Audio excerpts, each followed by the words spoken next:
Özəl və dövlət sektorlarında iş qrafikləri dəyişdirilə bilər. Bəs dəyişiklik olacağı təqdirdə həmin sahələrdə iş saatları necə tənzimlənəcək? İş vaxtı azaldıla bilərmi?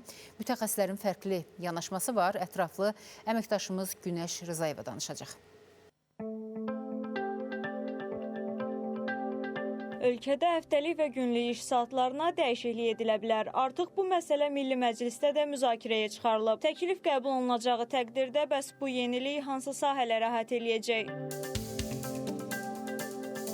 Dövlət Əmək Müfəttişliyi Xidmətindən verilən məlumata görə qanunvericiliyə əsasən gündəlik normal iş vaxtı 8 saatdan, həftəlik iş vaxtı isə 40 saatdan artıq ola bilməz. 5 günlük iş həftəsində isə 2 istirahət günü nəzərdə tutulur. 16-18 yaş arası şəxslər, əlilliyi müəyyən edilmiş işçilər, hamilə qadınlar, yaş yarımadək uşağı olan qadınlar və 3 yaşınadək uşağını tək başına böyüdən valideynlər üçün isə həftəlik iş vaxtı 36 saatdan artıq müəyyən edilə bilməz. Azaldılmalıdır. 8 saat yox, 7 saat.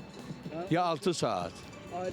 Amma bu əmək haqqına təsir eləməmək şərti ilə. Əgər insan ürəyə istəyən kimi işləyirsə, onun özü daha çox nəticələr verə biləcəkdir. Hamı istəyər ki, daha az işləsin, daha çox maaş alsın. Əlbəttə ki, istərdim ki, yəni iş saatı biraz azalsın. Hüquqşünas Sahib Məmmədov deyir ki, iş vaxtının azaldılması məsələsində əmək haqqı amili əsas müzakirə mövzusudur. Lakin iş vaxtı azalarsa, buna uyğun əmək haqqının tənzimlənməsi məsələsi ortaya çıxır. Azaldılırsa ona uyğun da əmək haqqı veriləcək. Bundan işçi razı olacaqmı? Yəni, əgər işçi istəyirsə az işləyib həmişəki kimi maaş alsın, bu mümkün deyil.